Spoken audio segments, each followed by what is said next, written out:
We are in the beginning of a mass extinction, and all you can talk about is money and fairy tales of eternal economic growth. How dare you!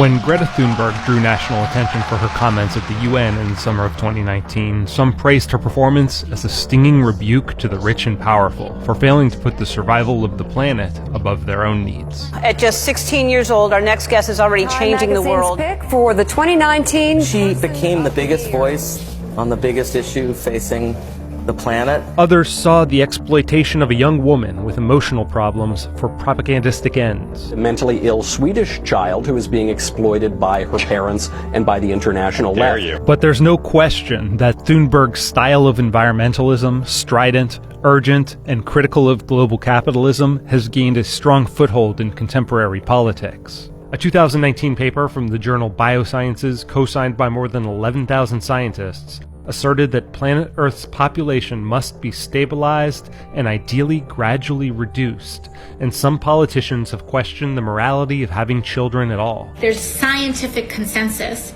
that the lives of children are going to be very difficult, and it does lead, I think, young people to have a legitimate question. Is it okay to still have children? Educating everyone on the need to curb population growth seems a reasonable campaign to enact. Would you be courageous enough to discuss this issue and make it a key feature of a plan to address climate catastrophe? Well, Martha, the answer is yes. Fears of overpopulation and ecological disaster are also beginning to manifest on the far right, mixed in with an anti-immigrant animus. The logic was expressed in its most dramatic and twisted form in the 2019 manifestos of mass shooters in both New Zealand and Texas. If we can get rid of enough people, he wrote, then our way of life can become more sustainable. Whether contemporary proponents of these ideas know it or not, they are all intellectual heirs of the misguided 18th century thinker Robert Thomas Malthus, who believed that when human population increased, famine and environmental destruction would ensue. Malthus argued that population would always outstrip food supply because population would grow at exponential rates, whereas food supply could only grow at what he called arithmetic rates. Reason's science correspondent Ron Bailey is the author of the 2015 book End of Doom. He didn't recognize that, in fact, crops and livestock are also populations, that they can also be exponentially increased at the same time as a human population was. And that's exactly what happened. Basically, the Malthusian prescription turns out to be completely wrong. In the contemporary world, Malthusianism was most famously expressed through the work of ecologist Paul Ehrlich, especially in his 1968 book, The Population Bomb. The only hope that there is that we will be able, at least in the United States, through the political process, to get a government that's courageous enough to say, look, we're overpopulated and we have to have population control and start moving in that direction. He predicted that through the 1970s and 80s, hundreds of millions would starve to death. He compared humanity to a cancer, writing that we must shift our efforts from treatment of the symptoms to the cutting out of the cancer. Ehrlich, who still holds an endowed professorship at Stanford, didn't respond to our interview request. His proposed solutions included taxing diapers, subsidizing vasectomies, and even spiking food aid and water supplies with sterilizing drugs, and then holding a lottery for access to the antidote. Similarly, ecologist Garrett Hardin in 1968 compared humanity to overbreeding cattle, writing that the freedom to breed is intolerable. The only way to make this system work is to have the family be willing to give up one of its former freedoms, namely the freedom to determine how many children it was going to have. Ehrlich would turn out to be as wrong-headed as Malthus. Over the next half-century, calories available per capita steadily increased in just about every region of the world, thanks largely to improved agricultural techniques and technology. Humans were not only consumers, we're also producers. We're able to create new things, to use resources in better and better ways over time. Human creativity can overcome the problems that Malthusians think that we're going to be suffering from overconsumption. We're using fewer and fewer resources to get more and more value over time. And yet world hunger is yet to be eradicated, with the UN reporting that about 10% of the global population is undernourished. And perhaps it's true that past trends don't predict the future. That's a lot of people. How are we going to feed them all? Karen Pitts, who is a member of the Sierra Club and ran a Northern California subcommittee on population growth, is concerned that the world won't be able to accommodate a population that's expected to peak at 11 billion by 2100. She became interested in the topic after a trip to China in 1996. As you flew over the country, Every space was taken up by houses and housing. They are overpopulated. Whether or not they produce enough food is a big question, and we really can't take the risk of being wrong. While it's true that farmers will have to become 70% more efficient over the next 30 years to feed the growing population, the technology already exists to accomplish that goal. If all farmers were as efficient as U.S. corn growers, the world could feed 10 billion people today on half as much land. And as humanity continues moving into cities, the environment will likely be better protected, Bailey points out, because this allows for the restoration of forests and other ecosystems on the land migrants leave behind. Something like 90% of people will be living in cities by the end of the century. If that is the case, that'll be less than 2 billion people living on the landscape, which means that there'll be far more scope for forests to return, for biodiversity to flourish, and we'll be using a lot less resources over that time. But today's Malthusians are most concerned about the disruptive effects of climate change. Citing global warming, documentarian David Attenborough described humanity as a plague upon the earth. I can't think of a single problem that wouldn't be easier to solve if there were less people. And the Biosciences paper, signed by 11,000 scientists, projects total societal collapse if population isn't managed properly. We scientists have a moral obligation to clearly warn humanity of any catastrophic threat. It is more severe than anticipated, threatening natural ecosystems and the fate of humanity. There's a catastrophizing, apocalyptic undercurrent. Ted Nordhaus, who is a founder of the Breakthrough Institute, which advocates technological solutions to environmental problems, believes the environmental movement has long been hindered by its anti-growth paradigm. Conventional environmental ideology posits human development and environmental protection oppositionally, and I have exactly the opposite view. Nordhaus says that the most effective way to deal with climate change is by promoting policies that accelerate economic growth. If you're really serious about accelerating the decline of fertility rates and the peak and stabilization of global population, you need to accelerate economic development for certainly probably 3 or 4 billion people over the next 3 or 4 decades.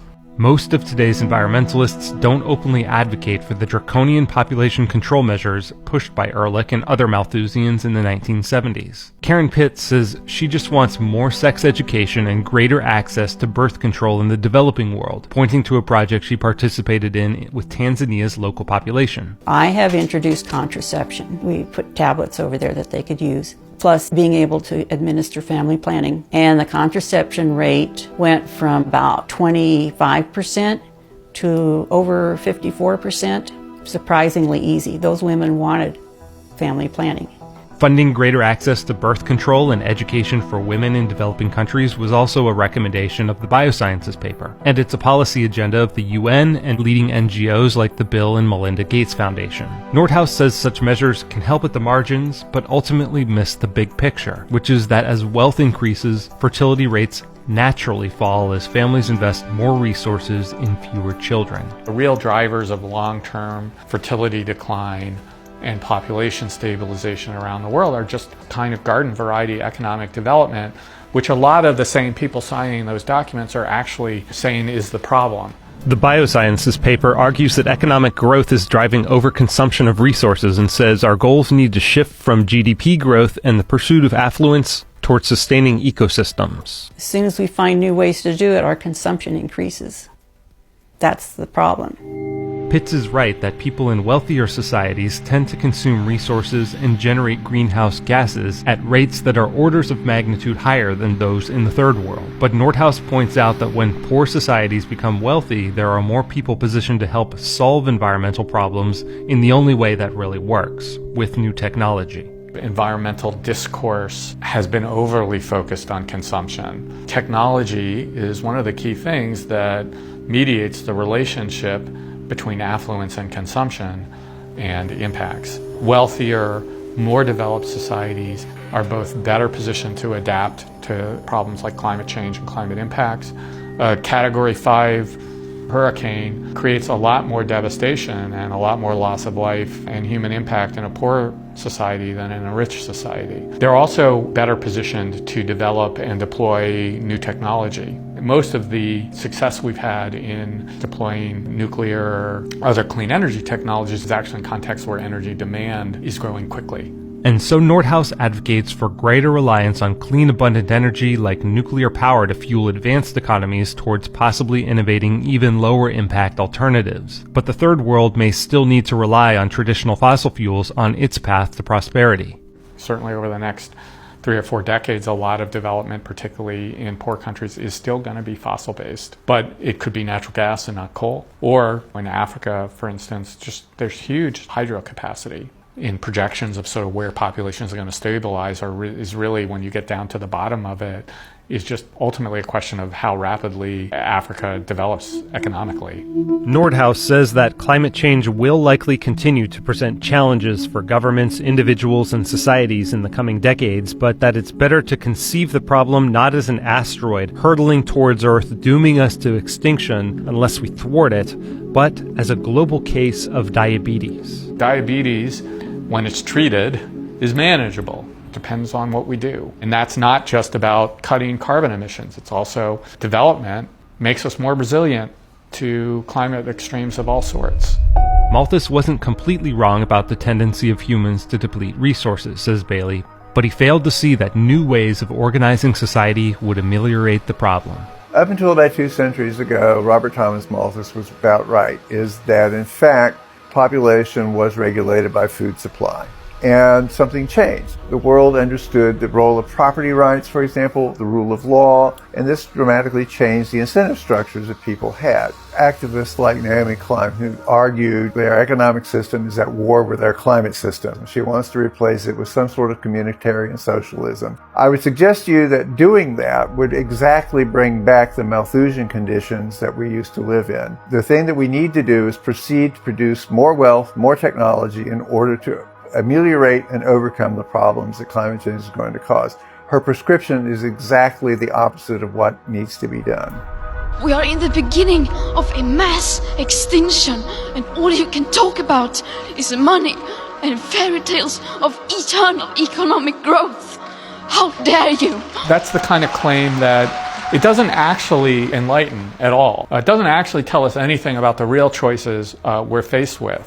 What sorts of social and political and economic arrangements we ought to aspire to, for a planet that is pretty soon going to be 9 or 10 billion people. What it's not is going to be agrarian, traditional economies. With 10 billion people, if you ever tried to actually have everybody live that way, we would just cut down every forest in the world and then we would collapse. This is not real. These are fantasies. She's going to go back to Copenhagen and live a very righteous life as an international environmental celebrity in a wealthy city surrounded by extraordinary modern infrastructure, most of which was built with fossil fuels. That's Greta Thunberg's future, and I would like that future for everybody else on the planet.